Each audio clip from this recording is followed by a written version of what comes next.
Thank you, Senator Marcos. Senator Marcoleta is recognized. Thank you, Mr. Chair.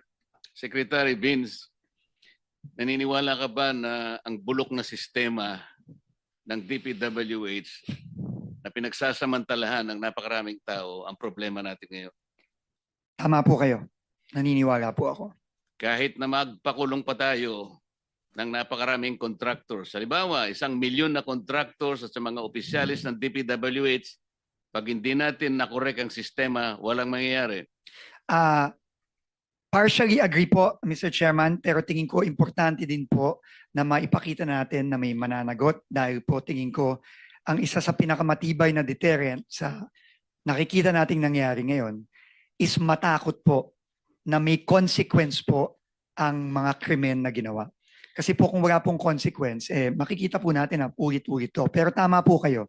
Kaakibat po nito, kailangan po ayusin din po ang sistema para hindi na po maulit ito. Pero kung ang mga nahuhuli mo, na ipapakulong mo, mga butete at saka mga sapsap, wala rin mangyayari, tama? Tama po. Kailangan Tama po. malalaking isda ang mahuli natin. Tama po, Mr. Chairman. Alam po ba ninyo kung ibig sabihin ng PCMO?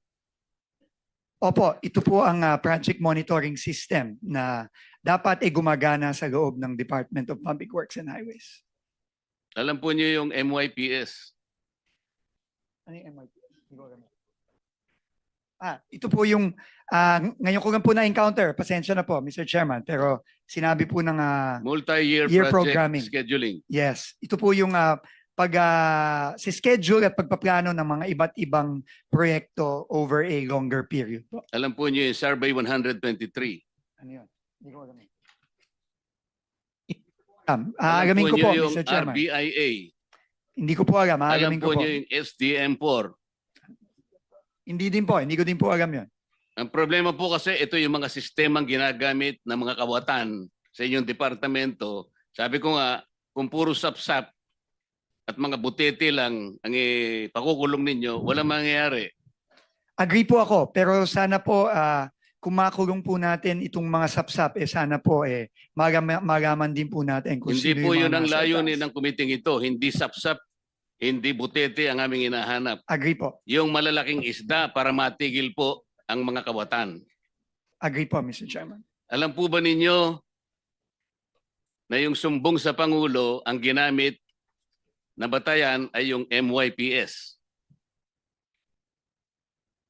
Opo, yun po ang ginamit na batayan. Yun po ang ginamit na batayan kaya mali po lahat. Pati po ang committee ito ay na-mislead. Alam po nyo kung bakit? Po, Mr. Chairman.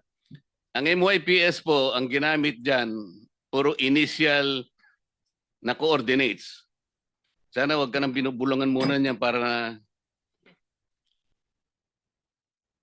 Ako po bilang personal kong pangtulong sa committee ito, ako lamang po nakakita na ng halos 14 na discrepancy sa mga coordinates na ibinigay sa sumbong sa Pangulo.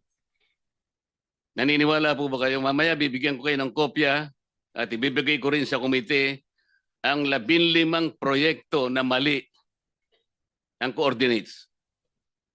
Posible po yung sinasabi ninyo, Mr. Chairman, na may maling coordinates. Nakikita na rin po namin yan ngayon sa ongoing investigation namin. Yung Mr. sumbong Chairman. sa Pangulo ay mali at ang nakikita ko po riyan halos 100 o 1,000 proyekto mali ang coordinates. Ibig sabihin, kahit ano pong gawin yung pag-iimbestiga, kapag hindi po ninyo sinolusyonan ito, lalo po kayong malalagay sa misleading situations. Naniniwala po kayo? Naniniwala po ako. Kailangan pong solusyonan ito at ayusin itong mga sistemang ito. Ang PCMA po ang sinasabi nila geotag at real time. Hindi po totoo yan. Naniniwala po kayo? Opo, Mr. Chairman. Kailangan po ninyong makita yung kabulukan ng sistema. Kaya po kanina nalulungkot ako sapagkat wala dito si Yusek Cabral. Alam po ba ninyo na si Yusek Cabral ay nag-text kay Senator Soto? Opo, nakita ko po yung privilege speech po ni Senator Lacson na pinakita yung text message. Concentrate po tayo sa text niya kay Senator Soto. Yung po'y ginawa niya nung kami po ay ma-proclaim bilang senador. Tinanong po ba niyo siya kung bakit niya ginawa yun? Opo, tinanong ko po siya. In fact, nung una ko pong siyang tinanong, sinabi po niya wala siyang communication kay Senator Soto. Na hindi totoo. Well, clearly po, hindi po totoo dahil lumabas po yung text message at kinonfront ko po siya ulit at nagpaliwanag po siya na sinasabi po niya, siya po daw ay nagtatanong kung meron pong priority project ang opisina ng senador, which is clearly hindi consistent po dun sa unang sinabi niya sa akin. Sinabi nga po ng ating chairman sa kanyang privilege speech, Yusek Cabral was lying to her teeth. Totoo naman eh. Bakit po niya ginawa yun? Siguro po, meron po siyang tinatago, Mr. Chairman. Hindi lamang po yun. Nagpresenta siya, gusto niya sigurong masiyahan si Senator Soto sa pag-aakala niya noon, Senator Soto kasi is a contender for Senate President. Tinanong niyo ba siya kung si Senator Soto lang ang tinext niya? Sabi niya, sana makita ko yung priority niyo, 500 million for now. Ibig sabihin, may trans pa yun eh. Alam po ba niyo kung meron pa siyang tinext na ibang senador sa ganun ding pamamaraan? Wala na po siyang sinabi sa akin gano'n, Mr. Chairman. Naniwala Nag-usap naman po kayo kami. na wala na siyang sinabi? Siguro ho, mahirap pong maniwala kung yung una ko Dapat parang sana tanong. po bago niyo inallow siya na mag-resign, ay talagang pinagtatanong, dito po kasi nakasentro yung sinasabi ko sa inyong talamak at bulok na sistema ng DPWH. Hindi po siya dapat makalampas doon eh. Sayang po. Pero sa mga susunod sanang pagkakataon, kailangan nakaharap siya rito dahil iisa-isahin ko sa kanya para po makita rin ninyo bilang kayo po ay bagong pinuno ng DPWH. Mamimislead po kayo sa napakaraming pagkakataon. Katulad lang po yung sinasabi ni Senator Amy kanina do sa mga flagship projects, foreign assisted projects. Deliberately po niyang binabawasan yun eh. Nilalagay pa niyo sa convergence. Alam po ba niyo yung mga convergence projects ng DPWH? Opo, Mr. Chairman. Ano-ano po yun? Ito po yung mga proyektong katuwang ng DPWH ang iba't ibang ahensya tulad Katulad ng, po ng ano? ng tourism, ng DOTR, ng agriculture, Katuparan, DOTR, TRIP, DOT, Roll It, DTI, DTI. DCAS, PNP, DND. opo. Dito po nalalagay. Ano po ibig sabihin ng SSP?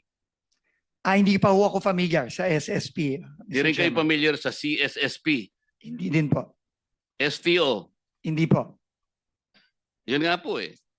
Kailangan, hindi ko po alam ko naman fast learner kayo, pero kailangan magmadali tayo. Napakarami po nitong sistemang ito, dito po sila nagkakanlong. Hanggat hindi po ito yung binusisi natin at ang gusto po natin, ipahuli natin na lahat ng contractors, ipakulong po natin lahat ng 15 contractors, hindi po natin maayos ito. Hanggat Senator hindi Marcoleta, naayos yung kindly sistema. wrap up because you have 5 seconds left. Salamat po, Mr. Chair. Gusto ko po kayong tulungan, no, as an aside, no, sa inyong tanong kanina na gusto niyo malaman kung sino-sino pa yung napadala na o na-operan. Gusto ko pang ilagay sa record, ako po 18 taon naging senador, never po ako na-operan na magsingit sa National Expenditure Program. Taas na po ako dyan na sasabihin ko, wala po ako natatanggap na offer. Ewan ko kung bakit.